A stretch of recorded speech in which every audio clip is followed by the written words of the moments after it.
When I finally graduated from high school, I knew exactly what I wanted to do with my gap year before committing to college for the next 4 to 6 years. I had a strong desire to hit the road and see as much of the United States as possible. I wasn't looking to stick around. I wanted to hop in my car and drive across the country, coast to coast. At first, my parents were reluctant. They were worried I might end up doing something reckless, like going all into the wild on them. But I reassured them that after my adventure, I'd return home safely to the East Coast and start my college studies as planned.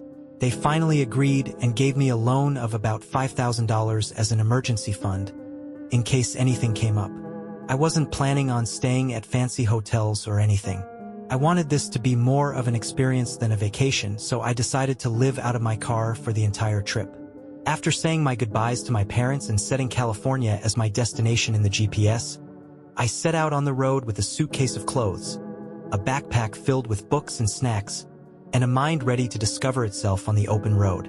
I could go on and on about my cross-country journey, the time I saw a bear and a raccoon bickering over a sandwich in the Appalachians, or the time I thought I spotted Bigfoot in Ohio. There was even the time I sat on the banks of the Mississippi and watched two guys trying to paddle a raft up the river, Huck Finn style. But that's not what you're here for. You want to hear about the mansion I stumbled upon. I left the East Coast in late August, right when summer was wrapping up. I had hoped to reach the Rockies before the first snow hit. But I was taking my time, enjoying the freedom of the trip, even spending a few days at a rest stop to take a break from all the driving. Unfortunately, Mother Nature had other plans for me. I was cruising through the Great Plains, soaking in the wide-open, flat landscape, when the first snowflakes began to fall in mid-October. I decided to pull over at a rest stop and wait out the storm. But when I arrived, it was packed with truckers, all of them doing the same thing. I didn't mind, though. Long-haul truckers have one of the hardest jobs. So I kept on driving, hoping to find another rest stop down the road. After a few more miles, I was glad I topped off my gas tank earlier. I cranked the heater and bundled up in the winter jacket my mom had insisted I take, even though I had resisted at the time. Everything was going smoothly at first, but then the snowstorm escalated into a full-blown blizzard. My phone buzzed with a weather alert, and I knew things were getting worse. My car, an old hand-me-down from my uncle, had bad tires even under normal conditions, so you can imagine how poorly it was handling the blizzard. I was grateful to be the only one crazy enough to be driving through it, but my car was swerving in and out of the lanes, barely staying on the road. I finally pulled over to the side of the highway and leaned back in my seat to consider my options. I looked at my phone and saw there wasn't another rest stop for at least 20 miles. On a normal day, that wouldn't be such a big deal, but in a blizzard, felt like a death sentence. Staying on the side of the road meant my car could get buried in snow, or a snowplow could come by and trap me even further. So, I had two bad choices.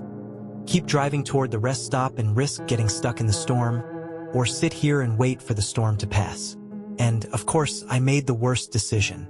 I started my car back up and decided to inch my way toward the rest stop, telling myself I'd pull over if it got too bad. I managed to drive about half a mile, barely going 10 miles per hour, afraid the car would spin out and send me into a ditch. The visibility was almost zero, just a blur of white past my headlights, and I was seriously starting to regret my decision.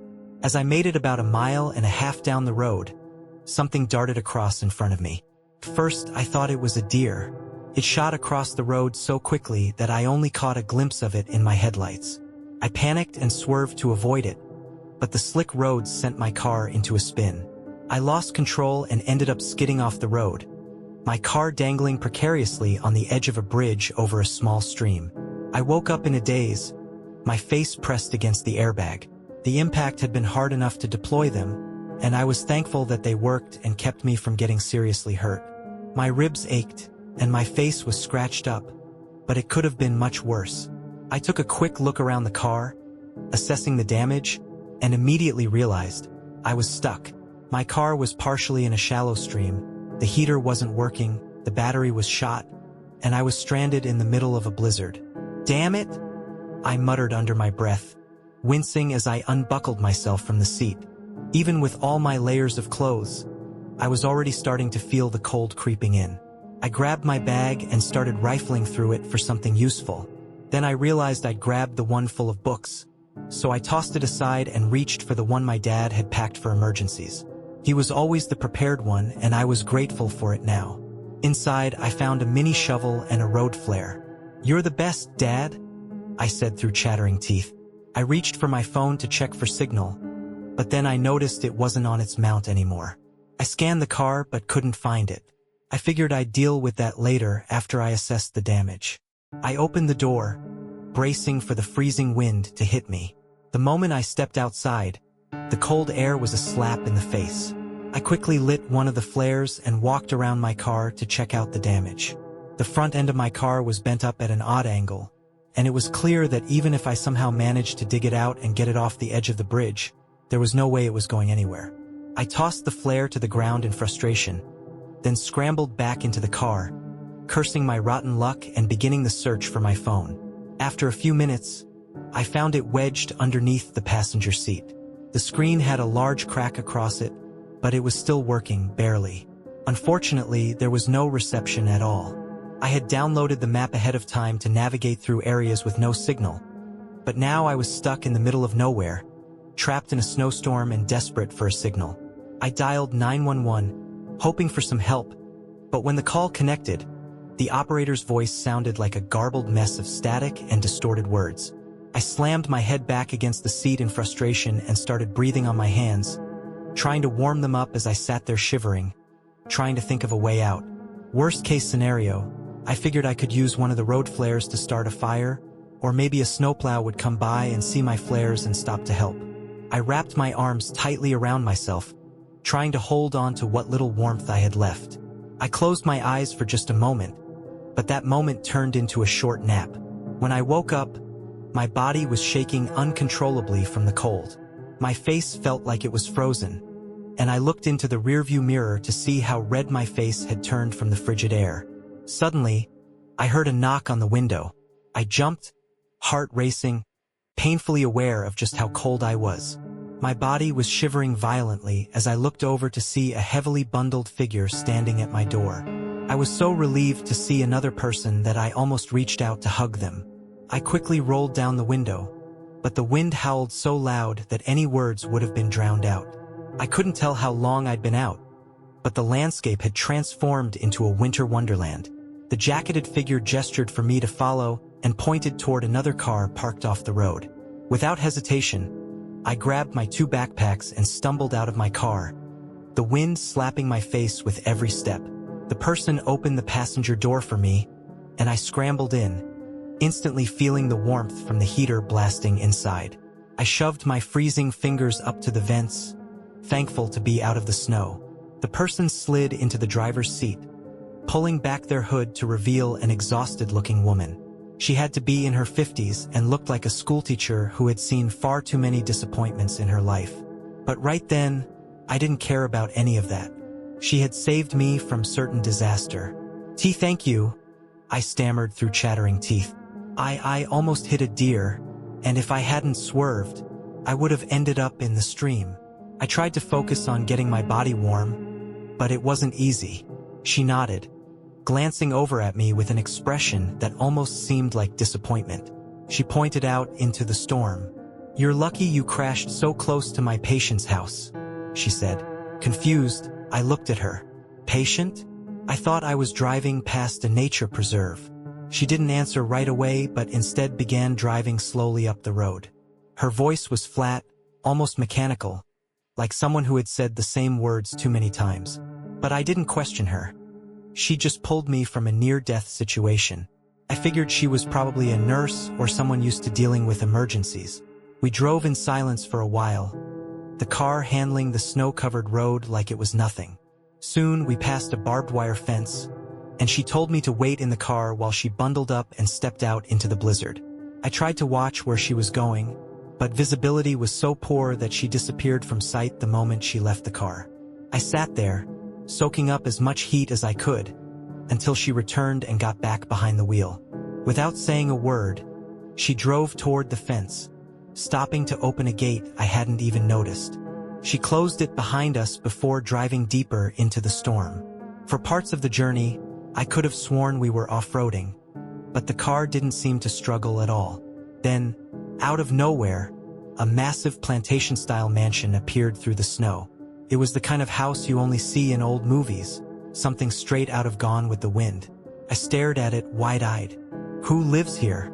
I thought this whole area was a nature preserve. I looked to the woman, hoping for some kind of explanation. She shot me a brief glance, then focused on the road ahead. The silence between us was thick until we finally pulled up in front of the mansion.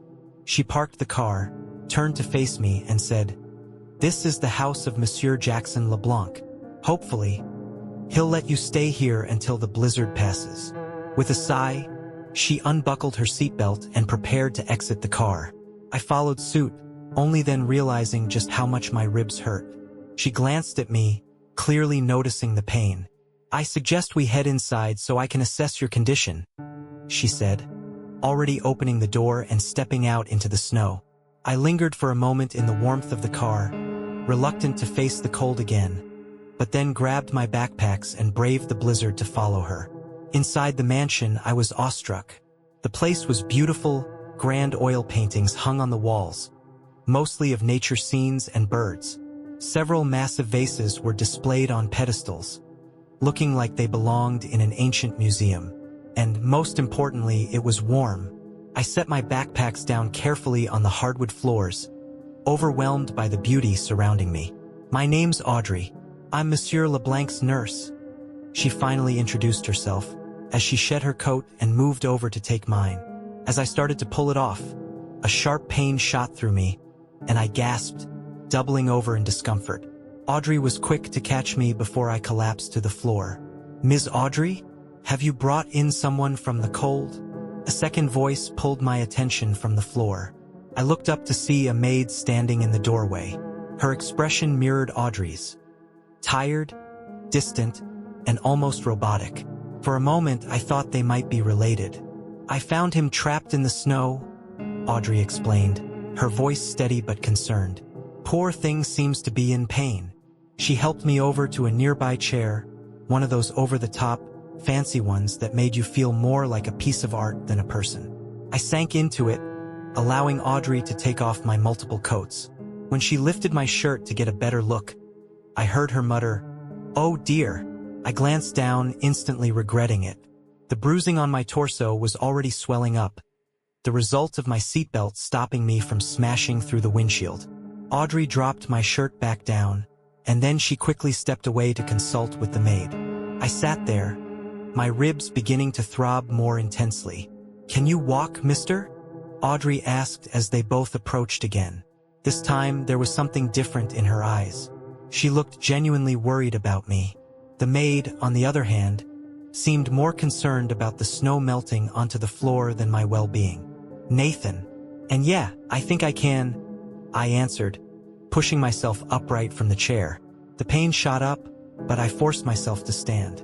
Audrey offered me her arm, and I gratefully accepted it. She led me down a long, ornate hallway to a room that, to my surprise, was simple. Just a basic bedroom. "Take your shirt off completely," she instructed, helping me sit on the bed. "I need to make sure you're not bleeding internally." I nodded, noticing that the maid had brought in my 2 backpacks and jackets. I tried to remove my shirt, gritting my teeth through the pain. Audrey retrieved a stethoscope and began listening to my vitals, her face focused as she examined me. The bruising hurt like hell, but I grunted through it as best as I could. "Lucky for you, only 1 rib's broken. Without an x-ray, I can't be sure about the rest. But with this storm, I doubt an ambulance is getting through here anytime soon." She glanced at the maid, who was standing near the door, watching the scene with an unsettling calm. "Until the storm clears, you'll stay here. I'll have a word with Monsieur LeBlanc. I'm sure he'll want to meet his guest." Audrey stood, looking at the maid for a moment before turning to leave. "I'll return with some ice for the bruising and something to ease the pain." She gave me a small bow before stepping out, leaving me alone in the room. I wanted to lie down, but just turning to face the bed sent waves of pain through me. Instead, I grabbed a book from my bag, hoping that distracting myself might make the throbbing in my ribs more bearable. A few minutes later, I heard the sound of a cart rolling down the hallway. Expecting Audrey to return with the promised ice, I set the book down on the bed and stood up carefully. But what I saw when the door opened made my heart skip a beat. It was an old wooden wheelchair, and in it sat a man covered by a heavy blanket. His face was hidden behind a silver mask, and he wheezed heavily, his labored breaths punctuating the silence. I instinctively stood up straighter, feeling like I should at least show some respect in the presence of my host. "It's not often we have visitors," the man's voice echoed through the room. It wasn't like any voice I'd ever heard before. It had a strange, almost mechanical quality to it, like a high-tech text-to-speech system, but eerily clear. "Especially in weather like this. I crashed my car not far from your beautiful house," I said, forcing a small chuckle, though it quickly turned into a pained grimace as my ribs screamed in protest at the movement. "Audrey found me and saved me before I froze to death." "Yes, it was quite fortunate that she found you," the man responded, taking in a labored, wheezing breath. He tilted his head to the side to glance at his maid. "Couldn't you have given him a better room than this?" His voice carried a note of pretended disappointment, but it wasn't hard to tell he was putting it on. "Well, monsieur, this was the only room we had ready," the maid answered, then glanced at me before adding something in a low whisper in his ear. He paused, taking another breath, before continuing in his strange, monotone voice. "I hope the room is to your liking. Audrey will attend to you after she's seen to my needs. I expect to see you at dinner," he said, his tone final as the maid swiftly turned the wheelchair around and wheeled him out before I could even respond. I sighed, immediately regretting the movement as my ribs throbbed even harder. I wanted to join them, but I also desperately hoped for Audrey's return with the pain relief. She had been so kind, and considering how ill LeBlanc seemed, I didn't mind waiting a bit longer. To my relief, she returned shortly with the ice and painkillers. "So?"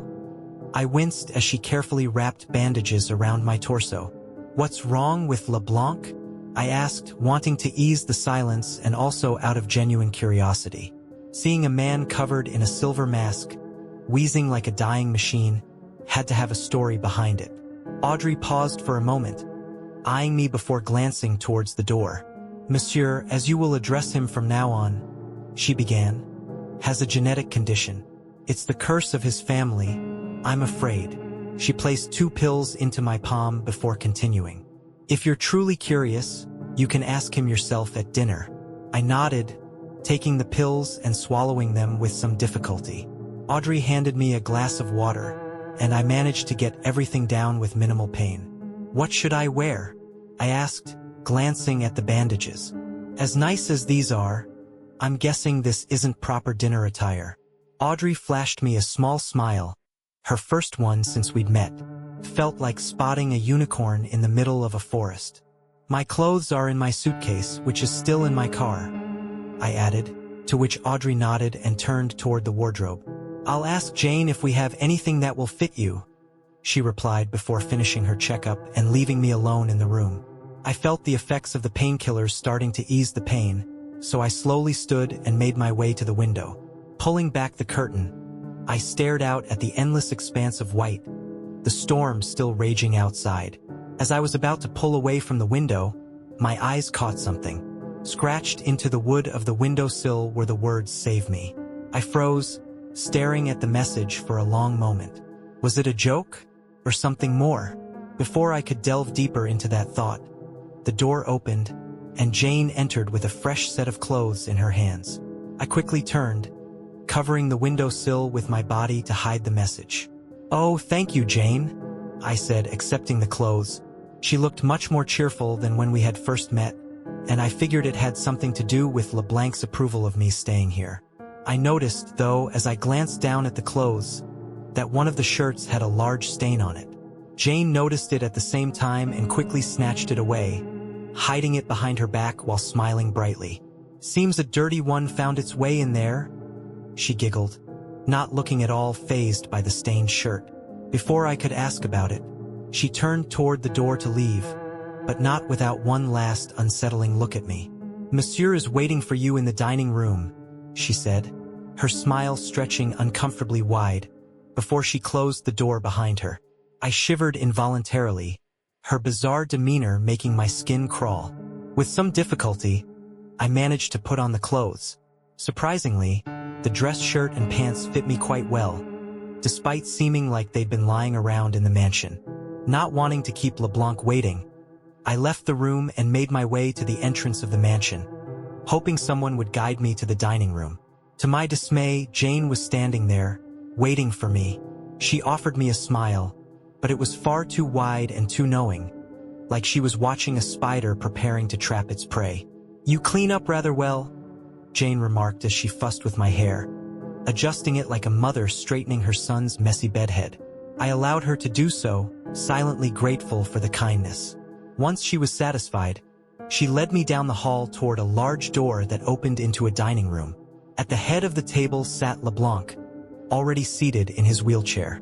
A grand meal had been laid out before him, the aroma filling the room, with several cloches covering trays, each hiding some mystery dish beneath. "Nathan, our guest, is here, monsieur," Jane announced, bowing her head respectfully toward the wheezing figure in the chair. Audrey stood beside him, keeping a watchful eye on her charge. I bowed my head slightly in response, careful not to move too sharply, lest my ribs remind me of their existence. Jane pulled out a chair for me, and with some effort, I sat down. Although my body yearned for rest after the ordeal I'd been through, I knew it would be rude to refuse this meal. I was a guest in this mansion, after all. "I hope the food is to your liking," LeBlanc wheezed, his voice strange and unaffected by the silver mask strapped to his face. "You arrived on such short notice. We did not have time to prepare a proper meal." I gave him my best smile, hoping to mask the unease rising within me. "I'm sure whatever you've prepared is lovely, monsieur." The more I studied him, the worse the feeling in my gut became. There was something profoundly wrong about him. His voice, his movements, the way his mask never seemed to move with his face. It was as if he weren't entirely human, just something pretending to be. Jane lifted one of the cloches to reveal a large roast, surrounded by vegetables and a platter of soft bread rolls. She served me a generous portion, and I stared at it for a moment before looking up at LeBlanc. Oddly enough, there was no food in front of him. "You're not going to eat, monsieur?" I asked, lifting my fork and poking at the meat with a bit of curiosity. LeBlanc took in a loud, wheezing breath, and his head flopped to the side as if it had become too heavy for his neck to support. He glanced at Audrey for a moment before turning back to me. "Unfortunately, my condition inhibits my ability to eat properly," he said, the words seeming to take an immense effort. "I would not want to burden you with the sight of me eating." I nodded quietly, not wanting to press the matter. The strange explanation didn't sit well with me, but I turned my attention back to the food before me. The meat tasted like pork, though it felt more like beef in texture. My mind wandered as I chewed, trying to discern what exactly I was eating. As I tried to focus on the meal, Jane brought over a pitcher of wine and poured a generous amount into my glass. I thanked her quietly, then took a small sip. It was one of the best wines I had ever tasted. I looked back at LeBlanc, who was still staring at me through the black eye holes of his mask. A torrent of saliva leaked from beneath the mask, and Audrey quickly wiped it away with a handkerchief, her movements sharp and practiced. I set my glass down, wanting to distract myself from the unsettling sight. "Is that an ancestor of yours?" I asked, pointing toward a large oil painting on the wall. It depicted a man in a wheelchair, wearing an old military uniform, with a mask much like LeBlanc's, though ornately carved and far more elaborate. LeBlanc turned his head toward the painting, appearing slightly confused for a moment before he nodded slowly. "François LeBlanc, Comte de Vermandois, wounded at the Battle of Waterloo. My family goes very far back." His explanation was slow and deliberate, his words punctuated by more wheezing. As he spoke, more saliva leaked from the corner of his mouth. I couldn't help but glance away, focusing on my food again. "May I ask, monsieur, what you're doing out here in the middle of nowhere?" I ventured. It seemed strange to me that someone with such noble lineage would be living in isolation, far from any city or center of wealth. He stared at me for a moment, and a strange, cracking sound started emanating from him. Audrey leaned over and whispered something into his ear. She then stood up and addressed me, her tone apologetic. "You'll have to excuse us, Nathan," she said. "The hour is late, and I must put Monsieur to bed." She moved quickly to push his wheelchair away, before I could ask him anything else. I put down my utensils and stood up as well. "I'd better be getting to bed as well then," I said, turning toward Jane. She had been hovering over me like a shadow throughout the meal, and I could feel her eyes on me even as I stood. "Thank you for the meal, Jane," I said as I walked past her, heading toward my room. The mansion was a maze of hallways, paintings, and artifacts. Every turn I took led me to yet another grand hallway filled with old portraits and strange decor. I couldn't help but wonder just how wealthy LeBlanc was to live in a place like this. Eventually, I found my way back to my room, breathing a sigh of relief as I closed the door behind me and locked it. The silence was a welcome change after the strange dinner, and I finally allowed myself to relax. I walked back to the windowsill and stared at the words still scratched into the wood. "Save me." The wind howled outside, a relentless force, and I could hear the clumps of snow hitting the windows as the blizzard raged. The house seemed to creak and groan in response to the storm, but it offered little comfort. The cold seeped through cracks in the walls, despite the heating. I needed sleep, but it seemed impossible to rest under these conditions. Sighing, I moved to the bed, sitting down gingerly to avoid aggravating my sore ribs. I unbuttoned my dress shirt, trying to get comfortable, and decided to check if there were any pajamas left for me. I wasn't about to sleep in just my underwear, especially not in a stranger's bed with the weather the way it was. As I opened the wardrobe, my heart sank. There, scratched into the wood, were more words. "Monster and help me." They looked like they had been gouged with human fingers, and I could see a broken piece of fingernail stuck in one of the letters. Panic surged through me, and I slammed the wardrobe shut with a sharp, rattling thud. Just as I did, I heard a soft knock at the door. "Who is it?" I called out, my voice tinged with a nervous edge.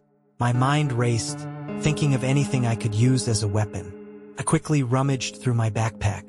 2 road flares, a small foldable shovel, and a tire repair kit. I grabbed the sharp reamer tool from the kit and held it tightly, ready to defend myself if needed. "It's Jane," came her voice from the other side of the door. "I brought you some pajamas." The sound of jingling keys made it clear that locking the door had been pointless. She'd find her way in no matter what.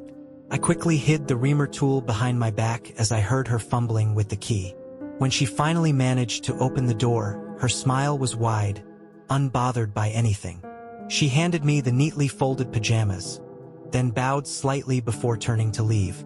Her cheerful demeanor was unsettling. I couldn't tell if she was suspicious of me or simply following orders. As soon as the door clicked shut behind her, I locked it again, and then pushed one of the chairs against the door just to be sure. "Something is definitely wrong here," I muttered to myself. I quickly changed into the pajamas, my mind racing for any other signs of the strange events unfolding. The words scratched into the wardrobe were the only clue I could find. My tired eyes searched the room for more, but nothing else stood out. Despite my exhaustion, sleep felt impossible. The blizzard outside, the aching in my body, the drugs in my system, and the unsettling atmosphere of the house kept me wide awake.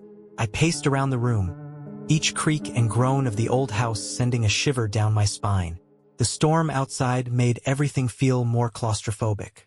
At least there were no trees near the house. If I had seen one of their shadows pass by the window, I might have lost it completely. I checked my phone. No signal. The storm had knocked out whatever connection I had. This was going to be a long night. Around 3:40 in the morning, as I was losing the battle to stay awake, I heard a faint tapping on my door. My heart skipped. I quickly grabbed my bag and the reamer tool, holding my breath to listen. Whoever or whatever was on the other side was trying the handle. When it found the door locked, a low hiss came through the wood.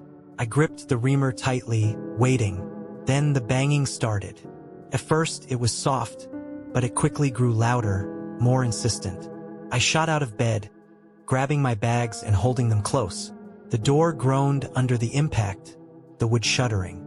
I was praying the door could hold, but I knew it wouldn't last forever. With a deafening crash, the hinges gave way, and the door was ripped off its frame, falling into the room and crushing the chair I had barricaded it with into splinters. My pulse raced, and I instinctively backed away, knowing that whatever was on the other side would be through the door in seconds. Not Athen. My jaw dropped in horror as LeBlanc crawled through the door. Gone was the wheelchair. He now moved on all fours, or rather 6 limbs. His body had grotesquely transformed. Long, insect-like legs jutted from his torso, and his face. It wasn't a face anymore. Where his chin should have been, a massive mouth with rows of sharp teeth and grotesque pincers opened wide. "Oh, hell no!" I screamed, diving for my bag. My fingers fumbled as I reached for the road flare, but before I could light it, LeBlanc pounced. His claws slashed across me, cutting through my shirt and raking into my skin. I grunted in pain, trying to block his savage attacks. His spit dripped onto me, slick and foul. Desperately, I shoved my arm into his mouth to protect my throat. I screamed as his jaws snapped shut with a sickening crunch, the sound of my bone breaking beneath his monstrous bite filling the room. Blood poured from my arm, but I didn't have time to feel it. I scrambled through my bag, finally managing to pull out the flare. LeBlanc's screech was deafening as I lit it and thrust the flame into his exposed neck. His body recoiled as the flare burned, and I didn't hesitate, slamming the reamer tool into the same spot. Brownish fluid oozed from the wound, and he screamed again, stumbling back. I pushed myself off the floor, stumbling to my feet as fast as I could manage, and dashed into the hall, casting the flare behind me. I looked down at my mangled arm, each movement sending fresh waves of pain through me. My only thought was to escape, but when I reached the main hall, I saw Jane. She was standing there, holding a set of fresh bed sheets, her expression frozen in shock. Our eyes locked, and the sheets dropped from her hands. I reached for my last flare, clutching it like a lifeline. "How did you escape?" she asked, her voice shaking. Before I could answer, the unmistakable screech of LeBlanc echoed behind me. I turned just in time to see him charging, his insect-like legs propelling him with terrifying speed. Without thinking, I dove to the side, landing hard on the floor. Pain exploded in my ribs as I let out a strained yell. I barely saw LeBlanc miss me by a hair, his claws slicing through the air where I had been. But he wasn't interested in me anymore. With horrific speed, LeBlanc slammed into Jane, sending her crashing to the floor. She didn't even have time to scream before he began tearing into her. He ripped her limbs off one by one, devouring them with sickening slurps. Blood splattered the floor, and I couldn't move. I could only stare in horror as he tore her apart. I had no choice. He was blocking my escape route. With what little strength I had left, I pushed myself up and staggered toward the stairs. My ribs screamed in protest, but I didn't care. I had to get away. Up the stairs, I tried door after door, but none were open. Panic surged. "Run, little rabbit, run!" LeBlanc's voice came, a grotesque mockery of human speech. I whipped my head toward the stairs, horrified to see him crawling up them with methodical precision. Blood and pieces of flesh stuck to his teeth. "I love it when you run." His mouth didn't even move as he spoke. It just hung open, and the words came from it like some kind of alien force. I spun around and tried every door on the floor, desperate to escape. It was sickening knowing he was enjoying my struggle. Finally, to my relief, I found one that was unlocked. Without thinking, I bolted inside, slamming the door behind me and locking it. I knew it wouldn't hold for long, but I needed time. The room was bare, nothing but empty walls and a cold, unwelcoming atmosphere. I grabbed my backpack and hurled it at the window, wincing as the glass shattered into sharp shards. The blizzard roared in through the broken window, its cold bite cutting straight to my bones. I was only wearing pajamas. Freezing to death outside or being torn apart inside, the choice was clear. I crawled out of the window, staring at the ground far below. But I didn't have time to think. Just as I was about to make my move, the door behind me exploded open. LeBlanc had broken through. With no more time to hesitate, I leaped out of the window. The cold hit me like 1,000 needles, but there was no turning back. My body slammed into the snow below, every inch of my skin burning from the ice. It felt like the storm itself was trying to swallow me whole. Not Athen. My jaw dropped in horror as LeBlanc crawled through the door. Gone was the wheelchair. He now moved on all fours, or rather 6 limbs. His body had grotesquely transformed. Long, insect-like legs jutted from his torso, and his face. It wasn't a face anymore. Where his chin should have been, a massive mouth with rows of sharp teeth and grotesque pincers opened wide. "Oh hell no!" I screamed, diving for my bag. My fingers fumbled as I reached for the road flare, but before I could light it, LeBlanc pounced. His claws slashed across me, cutting through my shirt and raking into my skin. I grunted in pain, trying to block his savage attacks. His spit dripped onto me, slick and foul. Desperately, I shoved my arm into his mouth to protect my throat. I screamed as his jaws snapped shut with a sickening crunch, the sound of my bone breaking beneath his monstrous bite filling the room. Blood poured from my arm, but I didn't have time to feel it. I scrambled through my bag, finally managing to pull out the flare. LeBlanc's screech was deafening as I lit it and thrust the flame into his exposed neck. His body recoiled as the flare burned, and I didn't hesitate, slamming the reamer tool into the same spot. Brownish fluid oozed from the wound, and he screamed again, stumbling back. I pushed myself off the floor, stumbling to my feet as fast as I could manage, and dashed into the hall, casting the flare behind me. I looked down at my mangled arm, each movement sending fresh waves of pain through me. My only thought was to escape, but when I reached the main hall, I saw Jane. She was standing there, holding a set of fresh bed sheets, her expression frozen in shock. Our eyes locked, and the sheets dropped from her hands. I reached for my last flare, clutching it like a lifeline. "How did you escape?" she asked, her voice shaking. Before I could answer, the unmistakable screech of LeBlanc echoed behind me. I turned just in time to see him charging, his insect-like legs propelling him with terrifying speed. Without thinking, I dove to the side, landing hard on the floor. Pain exploded in my ribs as I let out a strained yell. I barely saw LeBlanc miss me by a hair, his claws slicing through the air where I had been. But he wasn't interested in me anymore. With horrific speed, LeBlanc slammed into Jane, sending her crashing to the floor. She didn't even have time to scream before he began tearing into her. He ripped her limbs off one by one, devouring them with sickening slurps. Blood splattered the floor, and I couldn't move. I could only stare in horror as he tore her apart. I had no choice. He was blocking my escape route. With what little strength I had left, I pushed myself up and staggered toward the stairs. My ribs screamed in protest, but I didn't care. I had to get away. Up the stairs, I tried door after door, but none were open. Panic surged. "Run, little rabbit, run!" LeBlanc's voice came, a grotesque mockery of human speech. I whipped my head toward the stairs, horrified to see him crawling up them with methodical precision. Blood and pieces of flesh stuck to his teeth. "I love it when you run." His mouth didn't even move as he spoke. It just hung open, and the words came from it like some kind of alien force. I spun around and tried every door on the floor, desperate to escape. It was sickening knowing he was enjoying my struggle. Finally, to my relief, I found one that was unlocked. Without thinking, I bolted inside, slamming the door behind me and locking it. I knew it wouldn't hold for long, but I needed time. The room was bare, nothing but empty walls and a cold, unwelcoming atmosphere. I grabbed my backpack and hurled it at the window, wincing as the glass shattered into sharp shards. The blizzard roared in through the broken window, its cold bite cutting straight to my bones.